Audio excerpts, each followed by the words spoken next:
Hello. Okay, I'm like scatterbrained, majorly. Um, I was watching not really watching, but listening to a documentary about box art of fugue, and I just was sitting here and I just thought of something. I'm pretty sure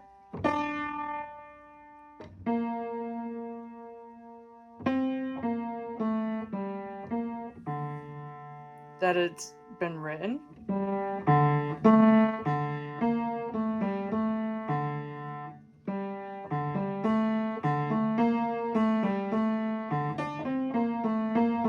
Something like that.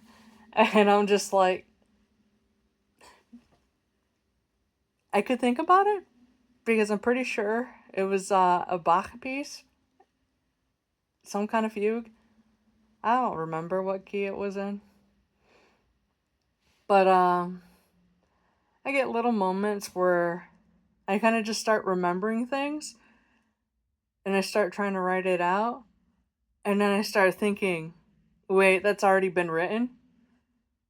And so then what other ideas do I have? I feel like I have hardly any ideas because I feel like I've done everything. So what else could I even do?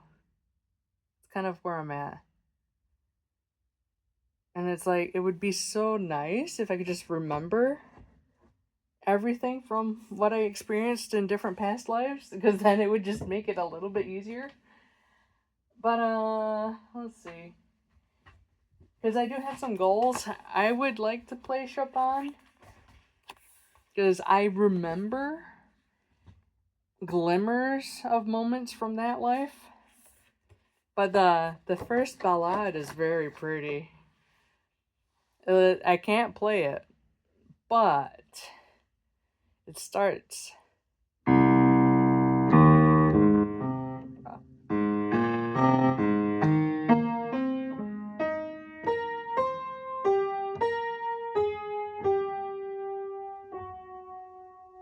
And I thought, that is pretty. And then it just kind of keeps going.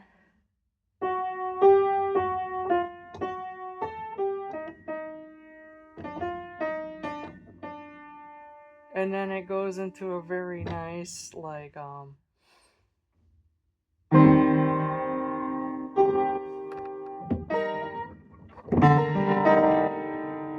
I'm like, ooh, that's very moody. And I like that. It's like very nice colors. And there's this one part that's kind of cool too.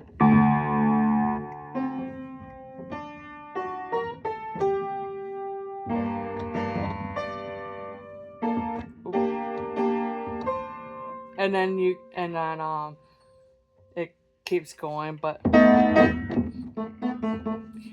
yeah, I just can't play it. I'm like really distracted. So it's like, oh.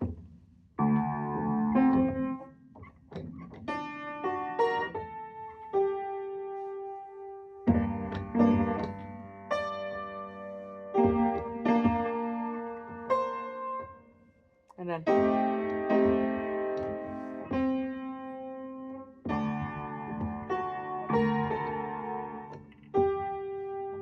and it's just that the challenge is to be able to let your hands kind of just go everywhere.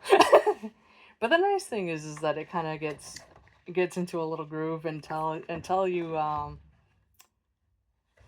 like crash and burn, which is pretty quick. I already crashed and burned right on the first page. That lets you know that it's way out of my league. I dropped something. These are the first lessons in Bach, and I get bored, and I don't like being bored, but I have to try to make use with what I have, and that's the problem. Is when I'm bored, I kind of just lose interest. I lose focus because it kind of just gets too repetitive. Even though I struggle.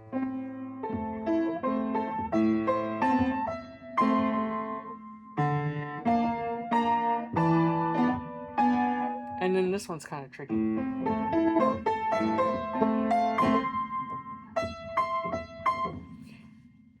it's like I'm forever just gonna be a noob. Because it's like, I'm not entirely sure what my deficits are. I know skills need work.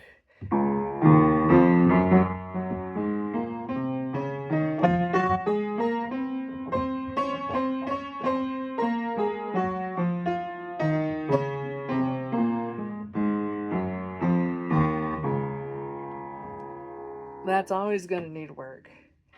Um, I know that,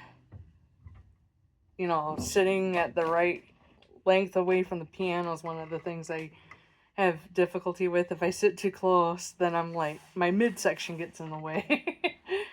And then I just feel like I'm butting up against my belly all the time.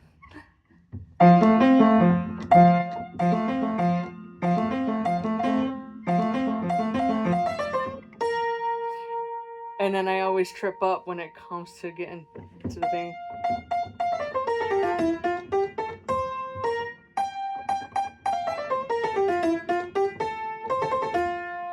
And then coordinating both hands. Left hand's always going to be the one that's slower because that's like my non-dominant hand.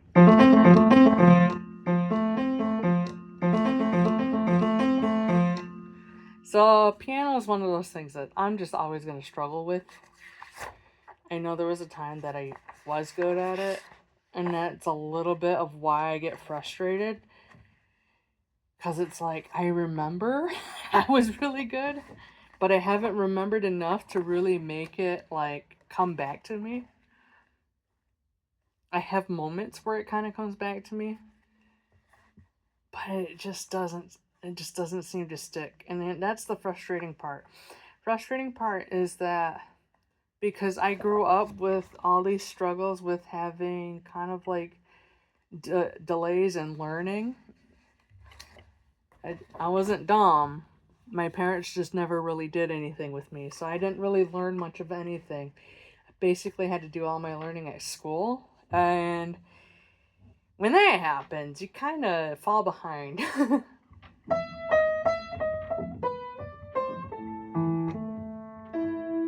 But then, the anxiety is just constantly there. Like, I can't play. And so I'm just left talking to you about it. Now, the thing that I have an anxiety about, what happened at work today was interesting. I remember somebody telling me, this was for a different job. This was for a truck driving job. And he tells me, he's like, oh, by the way, if somebody ever tells you, bless your heart, that's not a good thing. And it happened at work. And so I was at work and I asked this gentleman, he had his glasses on. He was not making any eye contact with me, and if he did, I couldn't tell because just blacked out shades. And I asked him if there was anything he was looking for, and he's like, no. He's like, no, I got it. And then for whatever reason, as he was walking away, he looked at me and he said, bless your heart. And I just like, man, that was it just seemed very condescending the way he said that. I was just like, man, why do you got to be like that towards people? Had another person, and it wasn't so bad. Is I had this elderly lady that I was on my lunch break and I was trying to like go to the break room, and she tried to stop me from going to the break room, and I told her, and I was like, oh, I'm sorry, I'm on break. Like, I need to go have lunch. And then she got so upset, and she's like, I have a question and you can't even answer that. And I'm like, I'm sorry, like, I'm on break. And she's like, I was a nurse. And she was gonna say that, being a nurse, it was so much more difficult than like me being a chopped fruit clerk at Tops. I'm like, yeah, but I'm not a nurse. So I'm like, whatever. She went to the customer service desk anyway, so she got help from them, which probably what she should have done earlier, but instead she wanted to degrade me. And her friend was just kind of just staring like, oh my god, like, what are you doing? For whatever reason, this lady thought she she needed to tell me off about how sad I was being at my job. That wasn't so bad. The bless your heart thing kind of like made me wonder cuz like I don't really know what it actually means cuz nobody ever told me, but they said, "Well, if somebody tells you that, that's not a good thing." I'm like, "That's all I know." And I'm like, "Okay." But low key, work makes me anxious. Especially that 30-minute lunch break. That's not enough time. But New York State says, "Oh, you have to take a 30-minute lunch break, but you have to stay an extra 30 minutes to make up for it." And it's like, "Why?" And it's like, "New York, why do you got to be like that? Why couldn't we just have 8 hours and then out of those 8 hours, we dedicate 30 minutes to a lunch?" It's like, that's just simple, 7 to 3, like simple. Why do we got to do this? But anyway, I do have other things happening. There might be a podcast that I'm going to be involved with. Which is a first, cuz in the past I tried to get involved with things and it never worked out for whatever reason. I think in reflecting on things, I just really needed to be in a place where I was functional because I wasn't doing very well managing everything that I needed to do because I grew up with some delays here and there and having to try to catch up on everything because nobody worked with me. So I was left trying to teach myself and trying to remember what was done at school. So like, I just grew up feeling incredibly stupid because, how would I know better if nobody took the time to like help me learn, to teach me some things, to give me things to try out. Instead, I would try to do things and I basically had people that would insult my capabilities. And it's like I would go into high school and I would think, okay, this is a chance to like try out some sports because I do like playing different sports. And for a couple different, well, no, not just a couple, for at least 3 of those sports that I tried for, I sat the bench. and and then among my teammates, I was basically kind of just treated like I was a scrub. And I'm just like, that just doesn't feel good. But I can understand how people would get frustrated with me because my coordination's not very good. And, like, my hands are not great. I'm not very fluid with my hands. I do some things slow and clumsy at times. I did get an assessment and I did score kind of low on, like, the tactile stuff where I'm having to, like, put things together. So it is what it is. My auditory memory processing is very abysmal. Like, so actually playing music and like working on things with music and even kind of like trying to just listen and to notice things in music, that's been improving my ability to remember what's said or what I hear. It's not a lot. So sometimes I feel incredibly useless. If somebody asks me, "Hey, what did so and so say?" I'm like, I can't even tell you because if it's not written down, I don't remember. It's like if anybody relates to the struggle, it's like you're not alone.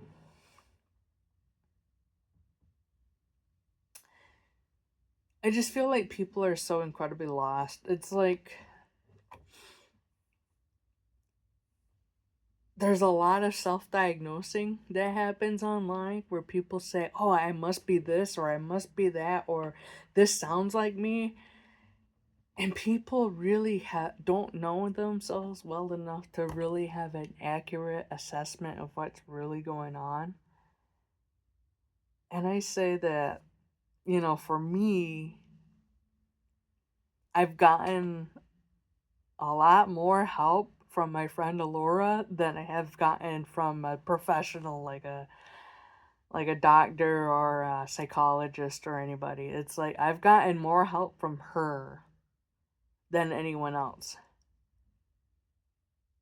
And that's just the truth of it. Is like if nobody understands the way your consciousness works, your soul genetics, your biological genetics and how that influences everything. If nobody understands how this world actually influences the way you think, the way you feel, the way you behave, if nobody actually understands that, they're not going to really be able to help you know yourself for sure. And I see this with people that go to TikTok and Instagram for validation, where they just think, oh, what so and so says sounds a lot like how I'm feeling. That must be the answer. And it's like, no, it's not. Have you ever thought about how energy influences people to be a certain way? If you're just, putting yourself all up in somebody else's business,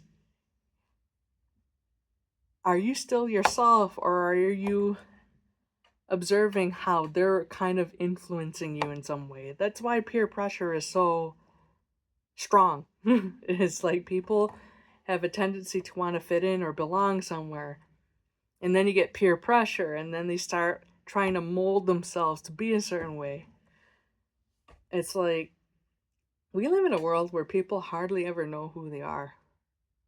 And that's the truth. That's the truth, unless you're able to step back, go within yourself, follow the teachings of the ascended master, and a enlightened, counselor, and say, who am I really and where am I meant to go?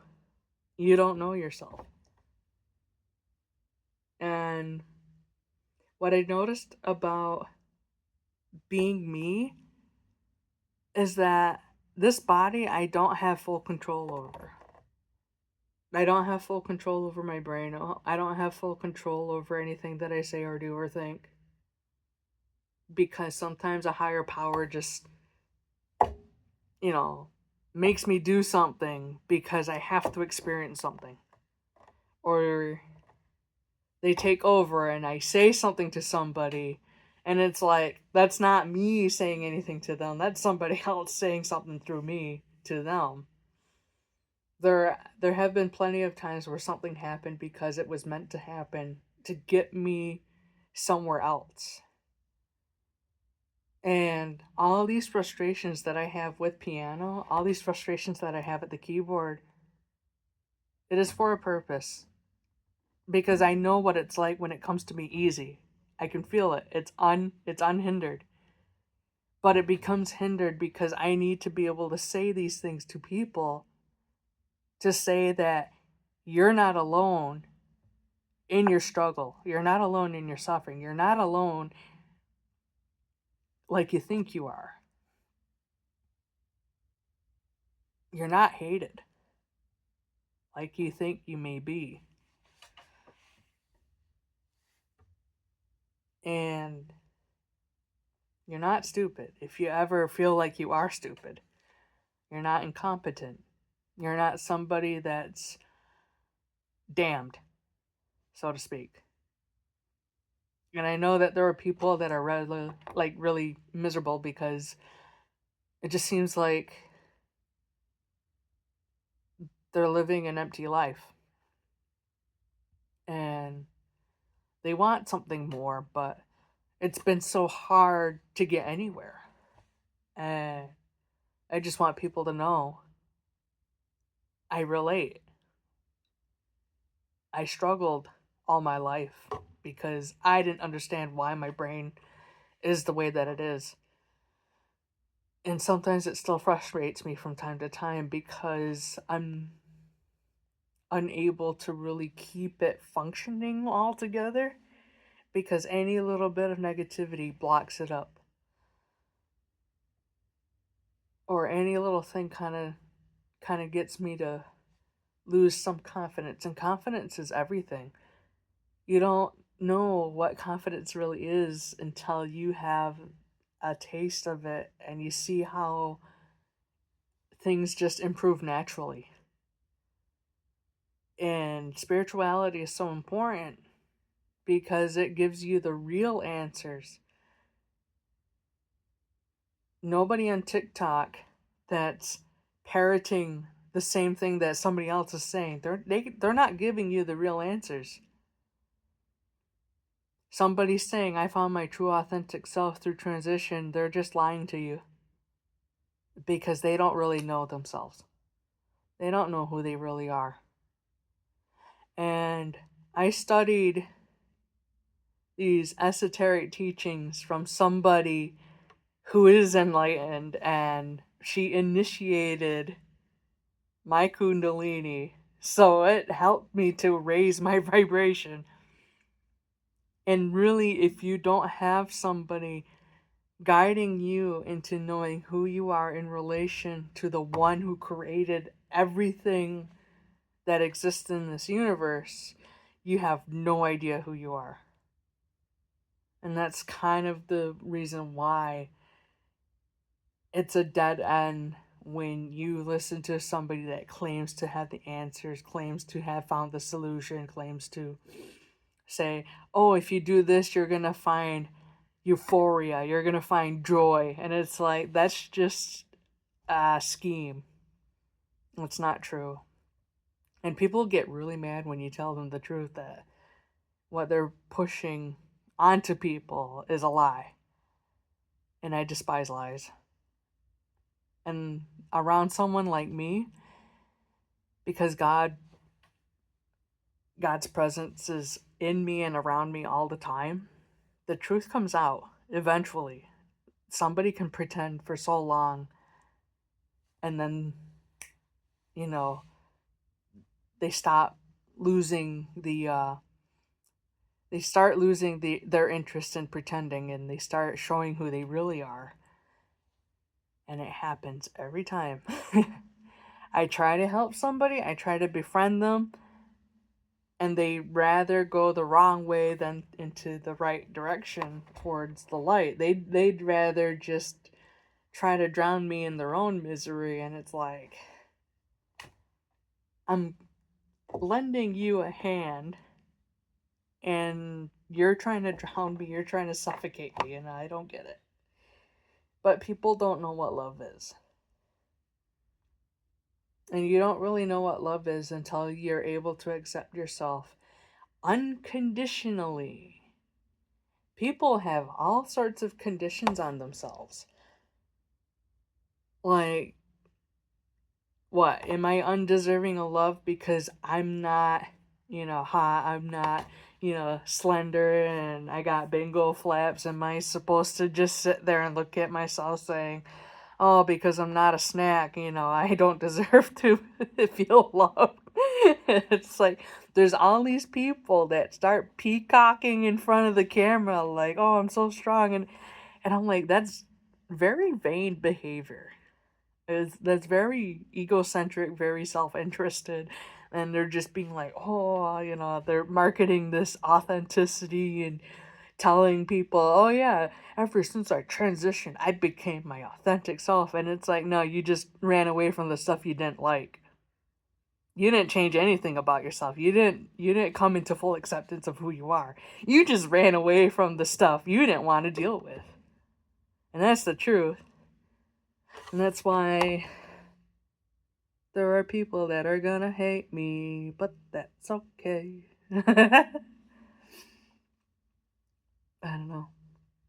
I had somebody on Instagram try to start telling me how uneducated I am, and I didn't need to read their entire post, but it's like, in remembering how people will call each other names and all this other stuff, I'm like, that's just an act of evil. Really. If you want to go and hurt somebody just because they don't agree, that's just an act of evil. It's like, no, I'm free to disagree. And somebody else said that I deserve to be arrested. I'm like, I told him, I'm like, well, either you or somebody go find me. We'll play cops and robbers. We'll just have a good time of it. And I think they gave up because I kind of just treated it like it was not a serious interaction at all. To me, it didn't seem like a serious interaction. To me, it just seemed like a part of them was kind of like saying things in jest. And I'm like, somebody else kind of said something that kind of just seemed like, well, you're just ignorant. And it's like, well, I studied truthology. And I'm like, if people have taken any courses from Alora Cian, you actually know the truth.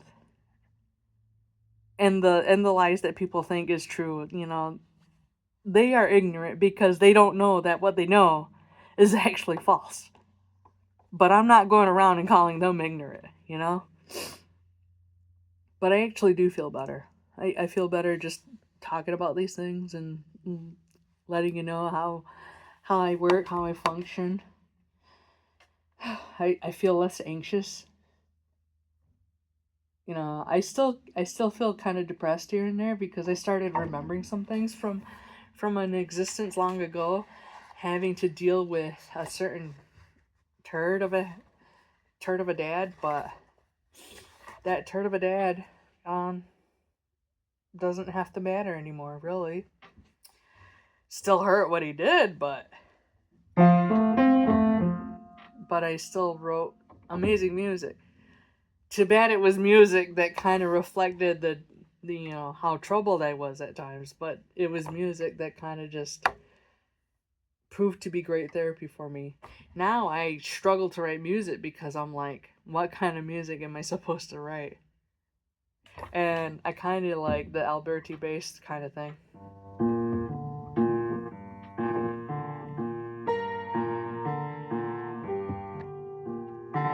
And then and you know, so safe and boring, but it's like, so I guess I'm supposed to do simple and safe and boring stuff. I've done everything that was complicated. I haven't really done anything that was just simple.